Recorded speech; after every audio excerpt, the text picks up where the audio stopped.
All right. Well, hello, everyone. Welcome to the 8th annual What I Learned in Medical School speech competition. This competition is sponsored by the UNC Medical Alumni Association, the UNC School of Medicine Student Government, and the Larry Keith Advisory Colleges. We want to go ahead and welcome all of those who are able to join us live today, and also welcome those who are going to be watching this recording at a later time. We have 5 wonderful speeches this afternoon written by 5 incredible medical students. But before we get started, first, I just want to take a minute to recognize the Medical Alumni Office and all the UNC medical alumni for their support and contributions to our medical education.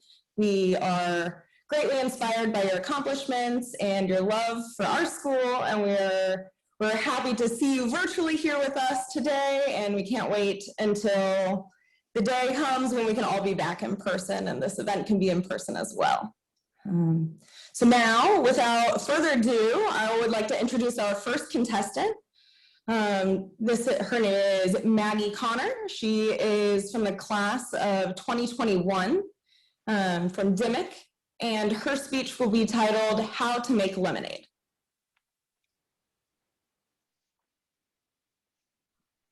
All right, can everyone hear me? Great, all right. So my name's Maggie Connor, and I'm gonna talk about how to make lemonade today. So they say when life hands you lemons, you should make lemonade. You turn something sour into something sweet. But if you really think about it, lemons are lovely. I keep a bowl of them on my kitchen counter because they're really pretty to look at. I grab them when I want to add brightness to a dish that I'm cooking or to squeeze into my water to help trick myself into staying hydrated. A lemon in life is like getting a flat tire and being late to work, or not getting a research grant you applied for. It's easy to see how those lemons could turn into lemonade. Maybe the flat tire saved you from getting into a car wreck on the way to work, or not getting the research grant allowed you time to pursue something that you were more passionate about. But what happens when life hands you a huge steaming pile of stool? And not the healthy kind of stool that would make GI doctors happy. This stool is melena. It's crawling with parasites. There's like a little sprinkle of C. diff in there for good measure. How do you turn that into lemonade? I still think about the first time I cried during my 3rd year rotations. I was on infectious disease, and this middle-aged man came in overnight. He had altered mental status. He was vomiting. He had seizures. The CT scan of his brain showed what the on-call radiologist read to be as neurocysticercosis. I picked that patient up the morning that I came in because I thought it would be a really interesting learning opportunity. It's not every day that you see neurocysticercosis. So I pre-routed on the patient. I met his daughter as well, and she was actually only a few years younger than me. So during rounds, I presented our plan to his daughter and him. We wanted to do some anti-epileptic drugs, some anti-parasitics, and he would likely make a full recovery. So later after rounds, our team went down to the radiology room in the basement because we wanted to talk over the CT scan because it's a good teaching case.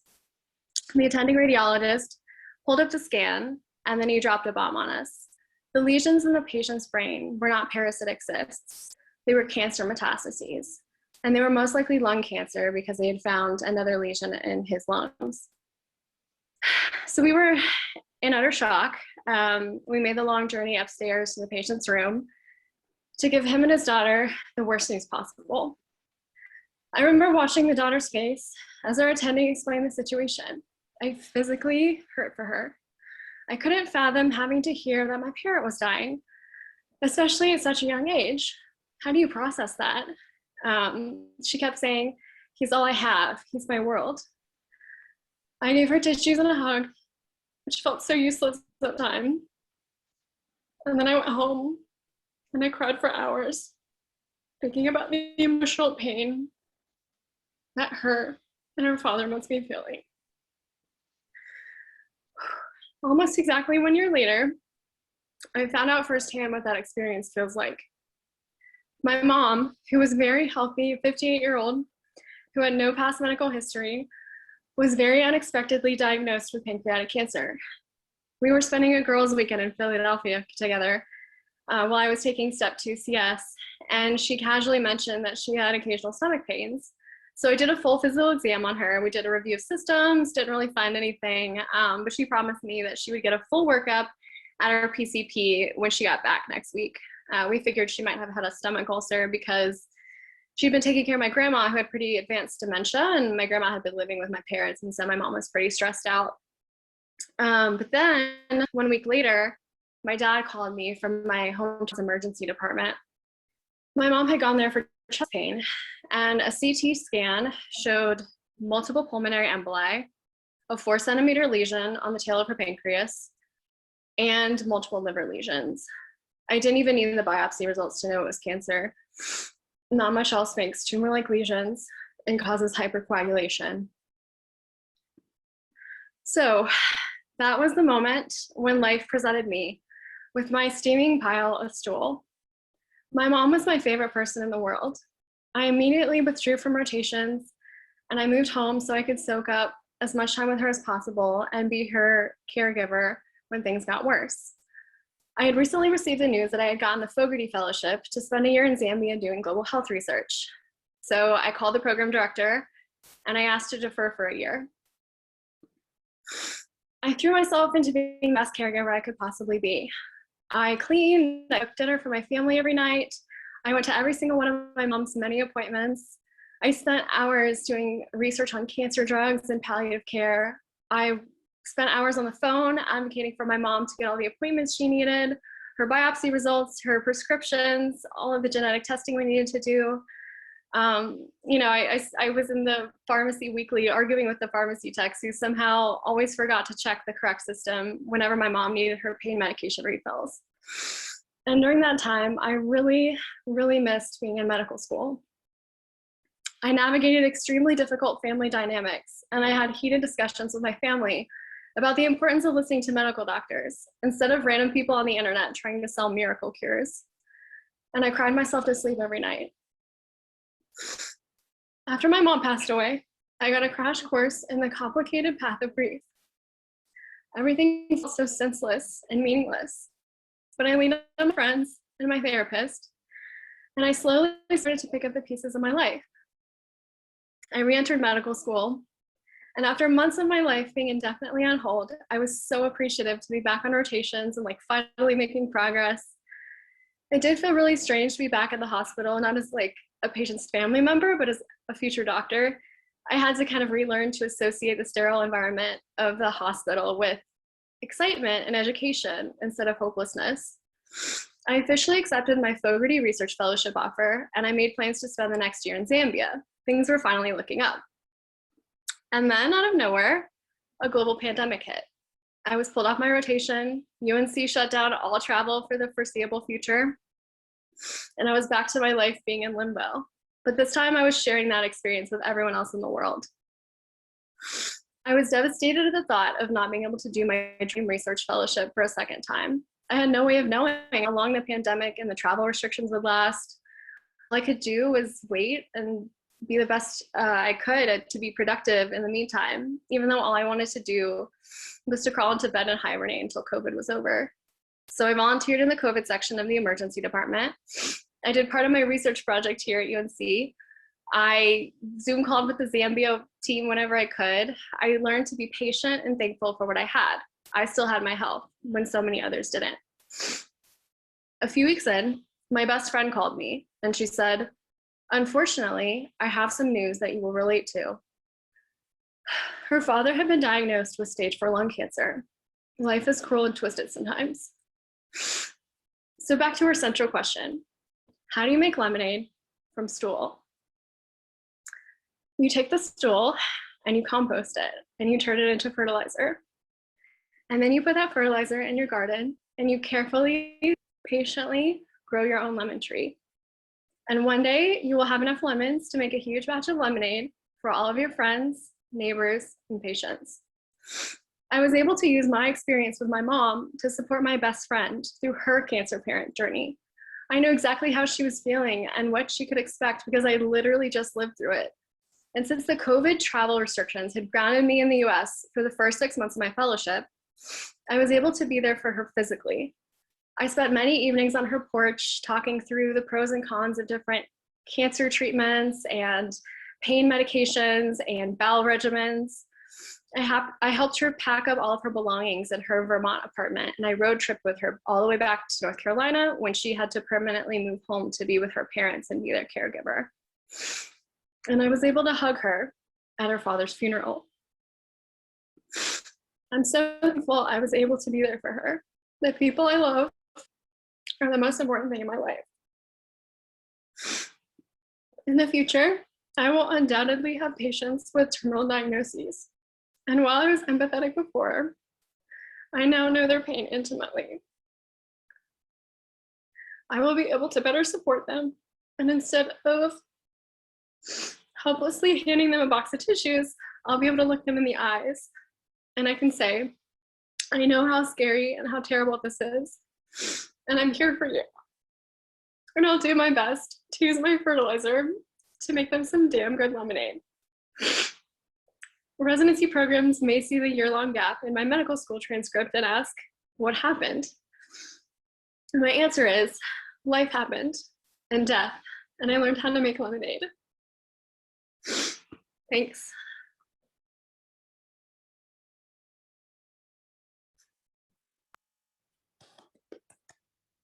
Thank you, Maggie. Thank you for sharing that. It was incredibly powerful, and we just appreciate you sharing such a personal story with us.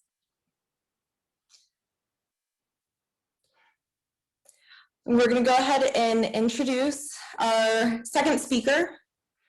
His name is Calvin Gross. He is from the class of 2021. He's from the Smithies Advocate College, and his title is I Know That I Know Nothing. Hey everyone, can you all hear me okay? Good. All right. I want to apologize. They're replacing the roof in my apartment complex right now. So if you hear lots of loud banging, don't worry. It's just some nails going into, the roof above my head, only a few feet above me. So should be fine. I'm going to start my speech with a little bit of philosophy, because philosophy in medical school, why not?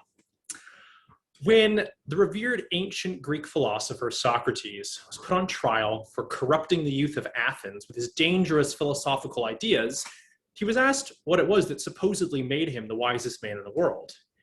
Ever the cheeky respondent, Socrates is said to have told the assembled crowd that the source of his wisdom was simply, I know that I know nothing. Med school is an exercise in the exact opposite. The overarching narrative of medical school is one of learning, accomplishment, and competence.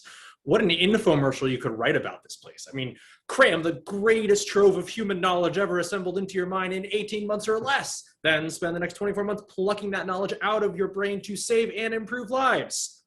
And then have the next 6 months off after interviews to do mostly nothing. All of us, we're all trained to find our worth and how well we can retain these facts and spit them back out into a computer screen or to a fearsome attending, all for intangible evaluation and judgment. If on that morning you clicked the right bubbles, regurgitated the right information, you can tell yourself that you know enough, that you're good enough. However, I don't think you can make it through medical school very long before that mirage starts to evaporate. Throughout my time in medical school, I've come to see that I don't know enough, that I'm not good enough, and I never will be. And maybe, just maybe, that's a good thing. I remember the first time that became real to me. It was the spring of my first year. Our PCC class was going to the hospital to interview real, not fake patients. My tutor walked me to the room of my patient. She was there, lying in the bed, alone in her room, looking uncomfortable and nervous. I remember feeling a little scared and especially worried that I would cause her pain when she moved around for my physical exam. I introduced myself, sat down in a chair near her hospital bed, and started to ask my questions. She told me that she came to the hospital because she was sitting at home, feeling a little unwell, and then just started coughing. She coughed into her hands, and when she pulled them back from her mouth, there was blood on them. Minutes later, she blew her nose, and when she pulled the tissue back from her nose, there was a lot of blood on it. And then she vomited a huge amount of red blood. While she was telling me all this, my mind was racing, sifting through all the accumulated knowledge I had. Aha, coughing up blood. Maybe she has pneumonia, or does she have lung cancer? I need to remember to ask about her work history and her tobacco use. Then she told me about the blood in her nose. That's odd. Probably not lung cancer then. And then she told me about the blood in her vomit.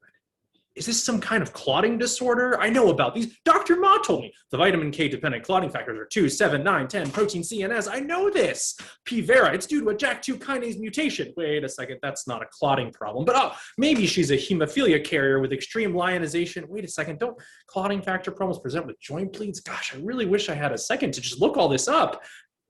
But then my mind took a pause and I looked at her. This wasn't about memorizing the right details. It was about the person in front of me looking scared and wanting someone to tell her what was wrong. No one had found out what was wrong. No one knew anything. She didn't need a medical student to tell her the biology of platelet formation. She wanted an answer. She wanted reassurance. She wanted a human being. She asked me what I thought it was, but my mind was blank. I know that I know nothing.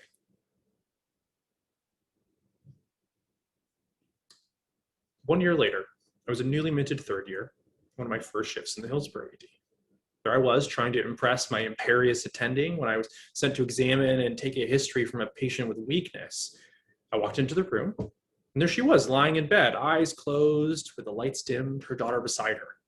She spoke so softly that I had to lean in to listen. She told me that she'd been feeling run down and tired. She didn't have the energy to play with her puppy or spend time with her family. She hadn't seen a doctor in years. I examined her and I noticed she had all these bruises, which she told me were from her new puppy.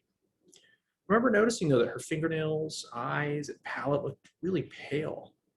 I returned to my attending brimming with confidence. Her conjunctiva are super pale. I think she has anemia. That's why she's so tired. Have you seen this? He asked. Turned the screen towards me, displaying her labs. Her platelets were 5. For you foundation phase folks out there, that's super low. Her hemoglobin was 4, also super low. And her white blood cell count was over 100,000, super high. Why is she bleeding? My attending asked me. I don't know.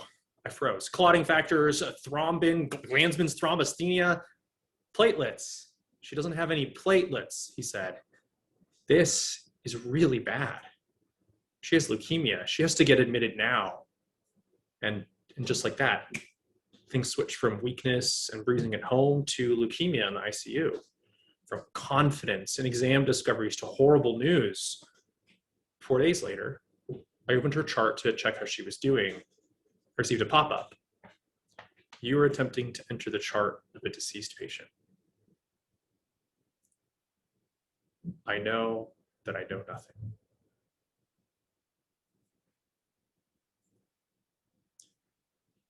As I look back at these 2 patients, I am proud of one thing. Being shocked into the realization of my own ignorance made me pause and look at them as people, not just patients. That first patient, when I was shocked into that space, I held her hand and I told her that I had no idea what was going on, but I was there to listen to her for however long she needed someone to talk to. With the second patient, I told her that I could tell how scary it must be and how sad I was that this was happening to her. I sat in the room with them and waited until the ambulance came to take them to Chapel Hill. And when I found out that she died, I prayed for her family. So now that I'm only a month away from graduating, what did I learn in medical school? That I know and can do far less than I thought I could. This trove of knowledge I have is amazing. It's a huge gift, but it's never enough. Instead, I have the space to cultivate kindness and humility because I know that I know nothing. Thank you all.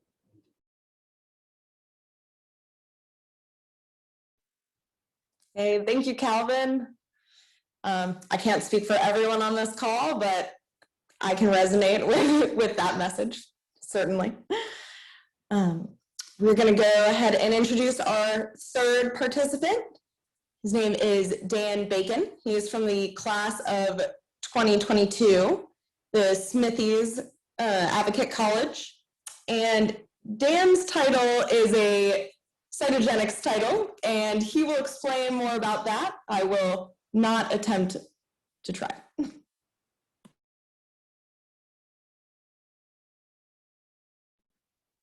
Great. Yeah, that would just annoy everyone to have to read that out.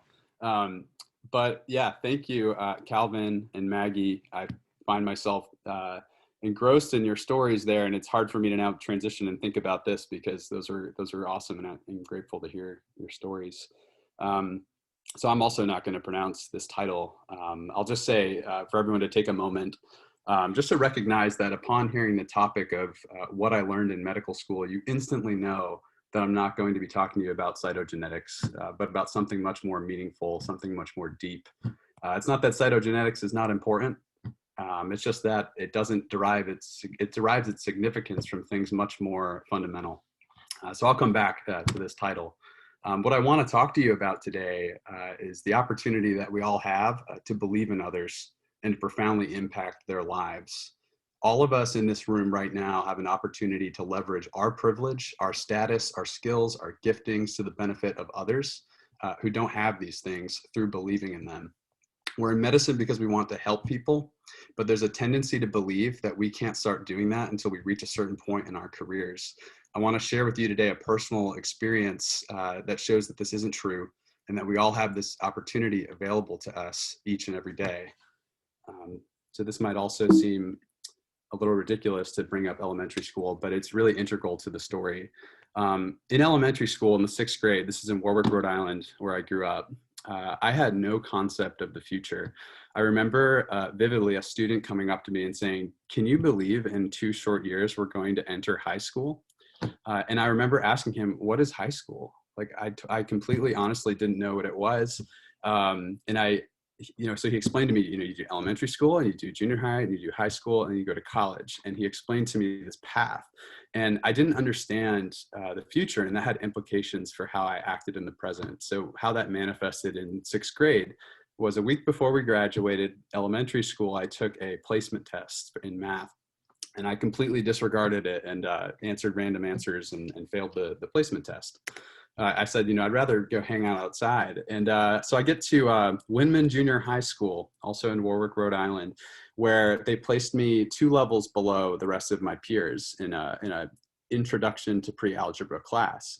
So I got an A in the class. It was really easy. But by whatever algorithm they decided in advance that whatever I got in this class, I was going to repeat it again for good measure. So I said, 7th grade Dan says, "That's fine with me. I'm just going to get another A and not have to really try." And so I did that, but it dawned on me that these kids I was playing sports with, my friends, were 3 levels of math ahead of me.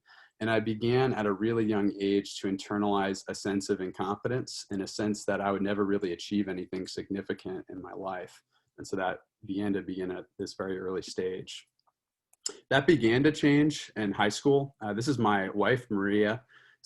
She's my high school sweetheart, and this is our graduation photo from 10 years ago now. She was the first person that really tangibly, I felt, believed in me that I could accomplish something. She asked me the question, "Dan, why are you not in honors classes? You can do those." And I remember thinking, that's really odd. I'd never thought about that before. And so I went to my guidance counselor and asked, "Can you put me in an honors class?" And she said, "Yes, yeah, we can do that." And I did it, and I did okay. A year later, she asked, "Dan, I'm really struggling with chemistry. I really hate stoichiometry, and you seem to be doing really well. Can you tutor me?" And only later did I find out she just has a crush on me. She wants to hang out with me, this sort of thing. But the effect that it had on me in that time was really significant because I began to think, wow, I've never taught anyone anything in my life, and Maria's really smart. And so I began to change my internal conception of my own capability and opportunity to potentially succeed through Maria believing in me repeated times. So Maria helped me apply to college. No one in my immediate family had graduated from college before. I had a cousin who went to pharmacy school, and so I said, well, I'll apply to pharmacy school. And Maria helps me apply, and I had pretty poor grades in high school from the earlier years, and I didn't really have many prospects. And so I got into this one small private unaccredited pharmacy school. And so I spent a couple of years there, and I thought this is the end of the line because in chemistry AP, I got a 1 out of 5 on the exam in high school. And I said, this is college level chemistry. I'm not going to be able to handle college level chemistry. The only reason I passed in high school is because my high school teacher scaled my grade up. I reasoned. But I tried hard in chemistry in first year, and I succeeded and did well. I got to organic chemistry my sophomore year, and I said, well, this is the end of the line. This is the weed out class. I'll do my best. And I did, and I actually did well on it. And when I decided to think about going into medicine, Maria said, well, you should apply to UNC Chapel Hill, because that's where she was at college. This was in between sophomore and junior year. And she said, yeah, you should come here. And that thought to me was completely inconceivable, that I would ever attend a university like Chapel Hill. But Maria said, Dan, like, you can do this, like, you should apply. And so I did. This is our graduation photo 6 years ago, in May 2015. Even now, even at this stage, my junior year in college, I really doubted my ability to succeed at Carolina. I thought, wow, now I'm at this big university. There are 200, 300 students in my classes. They're all smarter than me. I'm graded on a curve. This is the end of the line. And I ended up succeeding and doing well. And I ended up graduating. We get married 2 years later. This is 7 seconds into married life, loving it. This is the first moment I saw my wife on our wedding day. A couple months later, here's the white coat ceremony at DPAC. And then the night before medical school, I opened up and saw this cytogenetics syllabus that I pulled up on Sakai just this week. And I found on page 19 out of 20 a cytogenetics denotation that I was asked to interpret on this syllabus. And I thought, wow, I need to know this before tomorrow. And I thought to myself, I literally expressed the words to Maria, I am hopeless. I can't do this. And Maria said to me, no, Dan, you're not hopeless. You can do this. I know you can. I've seen you do it before, and you're going to do it. This moment, the reason I entitled my presentation this is because it's emblematic of the last time in my life where I actually felt like I was hopeless to accomplish anything academically. And it was because through Maria's repeated belief in me over and over and over and over that I began to transition from this internal sense of incompetence to an internal sense that I could actually accomplish something. So when I had my son in the middle of my third year rotations, it was the sweetest time of my life and the hardest time as well. Oliver's 5 weeks old when I start my surgery rotation. I'm not sleeping at night because he's not sleeping at night, and I'm working harder than I ever have before. But at this point, it was the greatest challenge that I had, but I had no doubt. I felt completely confident to take that on after this entire process. And it seems odd to close with Thomas Edison, but there's a story that really I resonate with. He was in kindergarten, and the story goes that he brought a letter home from his kindergarten teacher. And the teacher said, don't open this, have your mom open it. And he gives it to his mom and says, what does it say? And his mom reads it, her eyes well up with tears, and she reads this letter. Your son is a genius.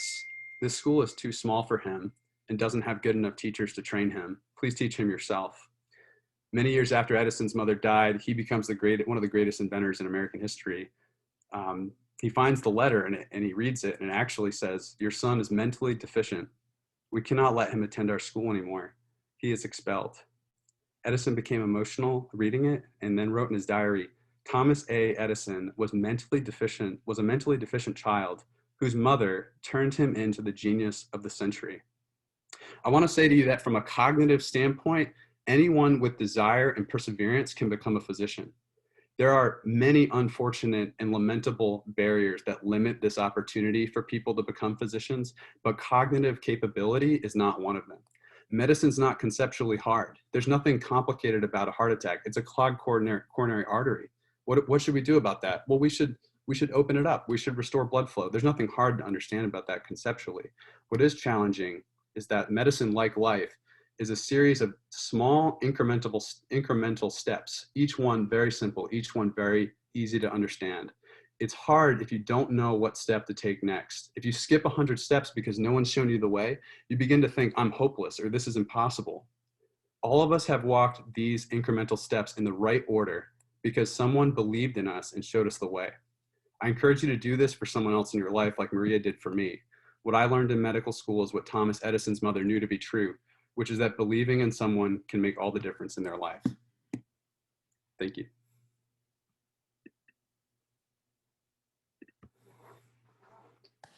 Thank you, Dan, for sharing. That was truly inspiring.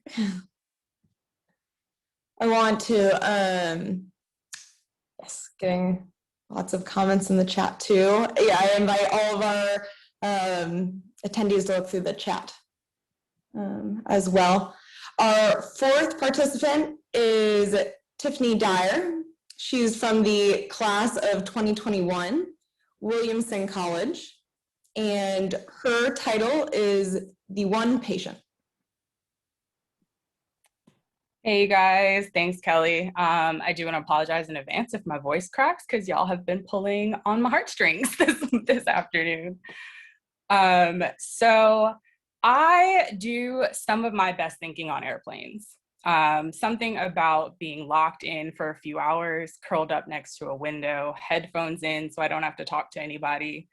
Once you lose sight of the skylines and all the clouds start to look the same, that's when I think. Preparing for this speech, I sat in my car for a while to really think about what I wanted to say, what the message was that I wanted to get across, what was the greatest lesson that I've learned in medical school. You see, my car is my plane now because we're in a pandemic and nobody's really catching flights like we used to. And so I settled on this. The average physician is likely to see maybe thousands of patients in their lifetime. But through all of them, there will always be one, just one patient who's the most important, one patient who has the greatest impact on us, who we learn the most from, the patient will do the absolute most for, who will allow to live rent-free in our hearts, and we will never and should never forget.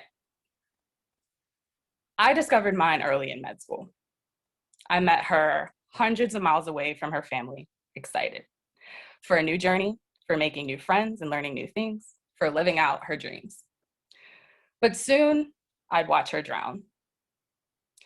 I watched as she faded into the background, a grain of salt in the ocean, begging to stand out, but dissolving like many into lower priority. I supported her through exam failures, course failures, semester failures, board failures, and threats of expulsion. I listened on as faculty literally cursed her name and cast doubt on all that she may have been capable of. Weaving from class to class, trying to find her place, I looked on. I watched as she became overcome by tides of grief and depression after losing a parent, dragging through minute by minute, hour by hour, days, months, confused, dejected, alone. I handed her the brush with which she painted on smiles for the outside world, providing support, encouragement, entertainment even, for everyone else, but failed to catch her collapsing at the front door on a daily basis, exhausted. Becoming one with the couch, avoiding all contact, unable to hide from her mind, contemplating suicide. But I also watched her fight. I straightened her crown when she doubted her worth. I stood her up tall when she walked in a room. I reminded her that beautiful people come from the depths of struggle and despair. I taught her to value all that she had to offer and appreciate all that she may lack. Together, we learned recognition and humility. We found strength and resilience. We welcomed friendship and mentorship and the village that it truly takes. You see, at a certain point, everyone is a patient. You'll see symptoms in strangers you'll never actually meet. You'll learn skills from interactions at the grocery store. You'll take into practice a little bit from every being that you encounter, but never more than that one patient. There are several emergency exits on this aircraft, 2 in the front, 2 over the wings. Please take a moment to locate your nearest exit, keeping in mind that it may be behind you. Should there be a sudden change in cabin pressure, an oxygen mask will drop down from above your seat. To start the flow of oxygen, pull the mask towards you, place it firmly over your nose and mouth, secure the elastic band behind your head, and breathe normally. If you are traveling with a child or someone who requires assistance, secure your mask first. and then assist the other person. You see, I think the most important patient you will ever have in your career is yourself. Thank you.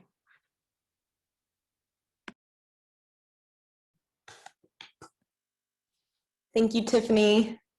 That was amazing. Wonderful speech. I'm so inspired by everyone we've had so far today. Now, last but not least, I would like to welcome our final contestant, Michelle Akoma. She is from the class of 2022, also from the Advocate College DIMIC, and her speech is entitled 3 Words. Thank you, Kelly. And Tiffany, thank you so much for sharing. I need to recompose myself to give my own speech. I actually wrote this speech a little over a year ago as a way to reflect on my 3rd year of medical school. At that point, I was unsure whether I would enter the What I Learned in Medical School speech competition, but of course, COVID made that decision easy for me. However, as I revisited this reflection in the months that followed, I felt increasingly drawn to share my message with others. On a whim, I submitted my speech to the Teaching and Learning Moments column of Academic Medicine as an essay, and to my surprise, it was accepted for publication. Thus, the reflection that I have the privilege of sharing with you today is currently available online and will be published in the May 2021 print edition of Academic Medicine. And so without further ado, I hope you enjoy my reflection on what I've learned in medical school, entitled 3 Words. Tell me more. These 3 words became invaluable to me as a 3rd year medical student. They invited the person sitting across from me to share their story and trust me with this privileged information. Yet as powerful as these words are, they are not the most important 3 words that I learned to say this year. Because even as a 1st year student, I understood the power of this simple phrase. But it was not until this year that I learned to say, I am struggling. For me, 3rd year was filled with some of the highest highs. As a young medical trainee, there's perhaps nothing quite as gratifying as having a patient give you a hug, look you in the eye, and tell you that you will be a phenomenal physician. Yet it also challenged me in ways that I never anticipated.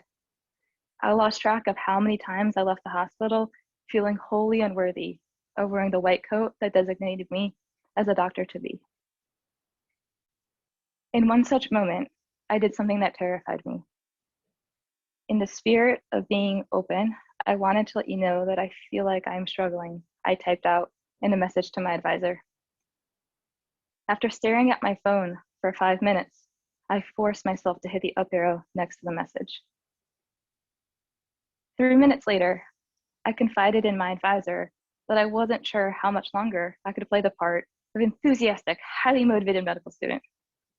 I explained that while I was genuinely grateful to finally be learning from patients instead of PowerPoint presentations, the baseline chaos of life as a new 3rd year student was taking its toll. It is okay to feel this way, she reassured me. This is a challenging year, and I'm glad you reached out. And in that moment, something pivotal happened. I let go of the shame that told me that I was not good enough to become an outstanding physician. Brene Brown tells us that if you put shame in a petri dish, it needs 3 things to grow exponentially: secrecy, silence, and judgment. If you put that same amount of shame in a petri dish and douse it with empathy, it can't survive. Empathy is perhaps the most sought after quality in medical students. Yet empathy consistently downtrends from matriculation to graduation. There are many theories as to why, but I believe it ultimately boils down to this. Empathy requires vulnerability, and most of us are not great at being vulnerable. Because doing so means not only acknowledging that we struggle, but also having the courage to share our shortcomings, insecurities, and imperfections with others. However, when we do not acknowledge our own struggles, these insecurities fuel a vicious cycle of disconnection, shame, and self-doubt. We often cope with these negative feelings by numbing ourselves, but we cannot selectively numb. And when we numb the bad, we also lose our ability to connect deeply with others and meet people amidst their own struggles. We lose our capacity for empathy. So when I step back and think about the most important lesson I have learned in medical school, it is to have the courage to speak up when I am struggling. When I think about what medicine needs most right now, I believe the answer is the same. A few courageous individuals willing to speak honestly about how they are feeling. Because when one person is willing to take off their mask of stoicism, it gives others permission to do the same. Thank you.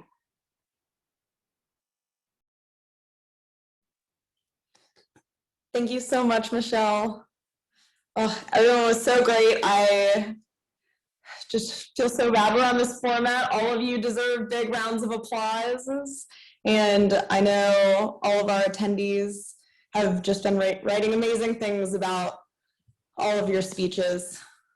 The judges certainly have a hard job ahead of them, as these were all very powerful and moving speeches, for sure. And I feel like I can speak on behalf of everyone there. Before we do move into intermission, I want to go ahead and introduce, I'm sorry I didn't do this earlier, introduce our judges before we send them on their way, and then we'll do a couple of announcements. So if I can start, some of our judges is Dr. Jim Hunley from the class of 1967 from Wilmington. Dr. Cass Fowler is the current president of UNC Medical Alumni Association. He did his residency in neurosurgery at Asheville. Some UNC School of Medicine faculty we have here today too is Dr. Kimberly Nichols from the class of 2000 from the Department of Anesthesiology. We also have Dr. Sherry Jordan from the class of 1985. Who is president-elect of the UNC Medical Alumni Association and the Department of Radiology. And we have two student judges as well, Jihan Juddy and David Wells, and they will go off and discuss the amazing task of judging all of your speeches. But I know that we are all lucky to have you guys here, and I've heard from each and every one of you. Great job, folks. We're going to leave now and we'll come back in a little bit. And thank you all. Amazing, amazing.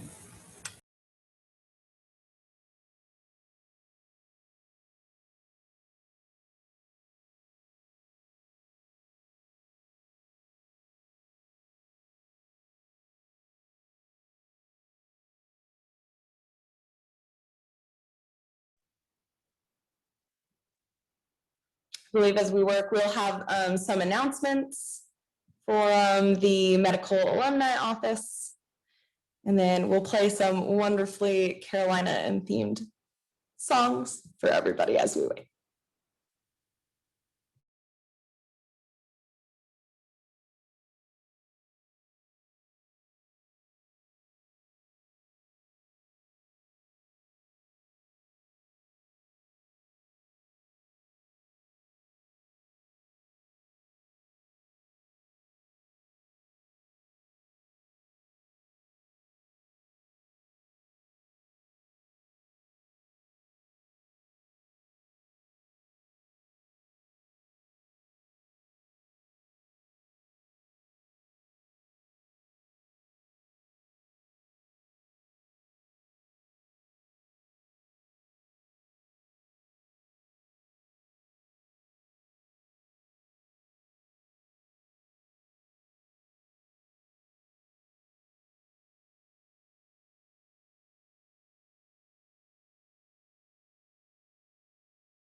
Hello? Hello. It looks Hey. like our judges are back, so we will go ahead and let them speak here. So this is Cass Fowler, and first of all, I wanted to thank everyone who participated in this. I tell you what, you guys, every single one of you should be very proud of yourselves.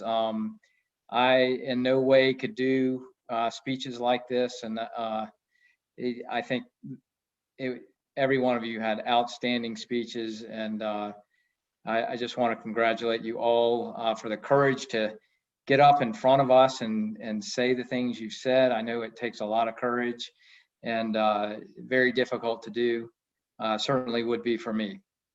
So very difficult job for the judges because of how great everybody was, but we've put our heads together, and we want to congratulate Tiffany Dyer as the winner of this year's competition. Aw, thank you. You're welcome. Job That's well so done. exciting. Congratulations. I've been here for a while waiting to take part in this speech competition. Oh, it's so exciting. Very Thank good. you guys. And thank you everybody else for it. This was like the most vulnerable, transparent, what I learned in med school competition I've ever experienced. And I really appreciate everybody being open. It's exciting. So I have a question for maybe Todd or Kathy, is how can we get this recording? Because I would like for others to be able to have access to this. We will have it on our website. Okay. All right, great. Well, I want to thank all of you who made those wonderful talks, and it's not an easy thing to judge people, but we had to do it, so we did. And certainly thank Kathy and Todd for making this happen. I've never seen a Zoom conference go so smoothly before, frankly. So great job. Thank y'all very much. And I have to step in and give a shout out to Kelly Clancy. Oh, She's yes. absolutely fabulous. She's Yes. coordinated all of this as well. Yeah, excuse me, Kelly. I didn't mention you, but certainly thank you for doing a great job. Well, I think it's time to go watch the Masters. Are you all going to go study or something? That's mean. That's really mean. When you get to be 100 years old, you don't have to work every day. Kelly has some last minute announcements. Oh, I'm sorry. Just some last minute announcements. We just want to remind that there is a Medical Alumni Association Council meeting on April 15th at 7 p.m. And then also to check the Medical Alumni website for the upcoming apparel sale and spring reunions. So I just want to also go ahead and echo what I saw Dr. Nichols write down in our chat, is that thank you for sharing a little piece of yourself in all of your speeches. It was truly inspiring, and I think these are all lessons that are very personal to you, but resonate with everyone else who is watching and our medical alumni, and it was amazing to hear you guys share those experiences. So just one last thank you and an amazing job to all of our participants, and thank you again to the Medical Alumni Office and all of our amazing medical alumni out there.